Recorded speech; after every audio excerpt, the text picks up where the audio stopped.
With the impending release of the Sega Genesis Mini, now is as good a time as any to revisit Konami's only entry in the Castlevania series that was released for the console.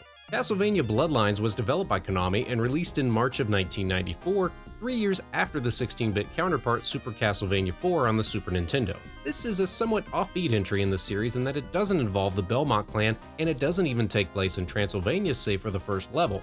Instead, the story carries you across various locations in 1917 Europe, places like Italy, Germany, and France, all while you're trying to hunt down Elizabeth Bartley, Dracula's niece. She's been using all of the bloodshed during the events of World War I as a way to conduct an evil ceremony to bring good old Uncle Dracula back to life. Although it's easy to criticize the decision to take the game out of Romania, I feel like all of the locations are beautiful to look at, and the detailed backgrounds make excellent use of the Genesis color palette and technical abilities. You've got a whole slew of animations and weird, creepy things happening in the background. Rising or lowering water, pieces of the stage that can be moved around. The second stage in particular has some incredible scenery with this awesome sunset in the background, and then everything is reflecting off of a body of water below. That's just awesome to look at.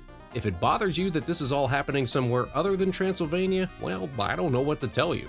I mentioned before you're not playing as one of the Belmonts, you've got two playable characters to choose from, John Morris or Eric Lecard. Morris is technically a descendant of Quincy Morris, the person who originally defeated Dracula in the Bram Stoker novel, and then there's some sort of distant family lineage between the Belmonts and the Morris family that I'm not totally clear on, but I'm sure someone will help me out in the comments below. Anyway, if you want the more traditional Castlevania experience, you can select Morris, who uses the familiar vampire killer whip. If you want something different, try Lecard's character. He can jump a little higher and utilizes a special spear that was entrusted to him by the son of Dracula. Unlike Morris, he can use the spear to attack diagonally as well as up and down. Which leads me to my one significant nitpick about this game and pretty much all games not named Super Castlevania IV, and that's the control scheme. In Castlevania IV, you could fire the whip in 8 directions as well as do that little flingy thing, and that perfect control scheme is totally seared into my brain from having owned that game as a kid. Anytime I try to pick up a different Castlevania game, it takes me about 20 minutes of futzing around like an idiot before I finally get it through my thick skull that the controls just aren't going to be as good.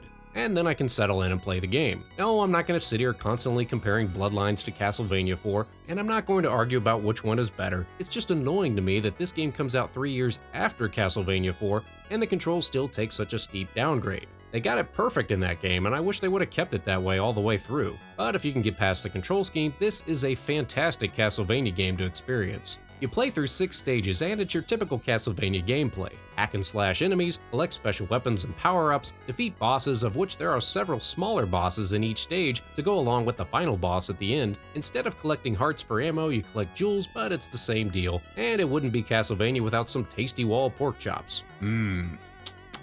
Delicious. The game makes up for the control scheme with a variety of helpful special weapons like this orb that takes out anything that moves. There's also a really nice soundtrack here by Mishiro Yamane, who also did the music for Symphony of the Night as well as Bloodstained Ritual of the Night, a modern spiritual successor to the Castlevania franchise. If you were disappointed with the censorship and the muted Nintendo PG-13 iterations of these games, well, Sega's got you covered because right from the title screen, you've got a blood-soaked hellish vampire nightmare. Exploding corpses, severed torsos hanging in the background, blood dripping from the ceilings. The European and Australian versions of this game were heavily censored and it was renamed Castlevania The New Generation, but here in North America, we got it all, and surprisingly, this game got a GA rating upon initial release, meaning it was approved for general audiences. This was technically before the ESRB rating system was established a little later that same year.